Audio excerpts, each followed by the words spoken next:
Linking a bank account to Carbon Black is a straightforward process that enhances your financial management and security. Follow these steps to successfully connect your bank account. Step 1. Access your Carbon Black account. Log into your Carbon Black account using your credentials. If you do not have an account, you will need to create one before proceeding. Step 2. Navigate to Account Settings. Once logged in, locate the Account Settings or Profile section. This is typically found in the upper right corner of the dashboard or menu. Step 3. Select Bank Account Linking option. Within the account settings, look for an option that mentions linking or adding a bank account.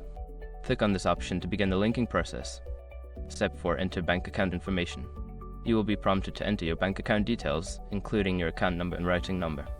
Make sure to double-check this information for accuracy. Step 5. Confirm and save changes.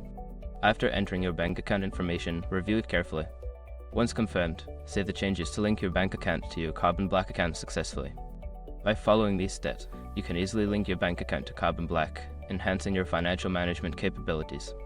If you encounter any issues, consider reaching out to customer support for assistance.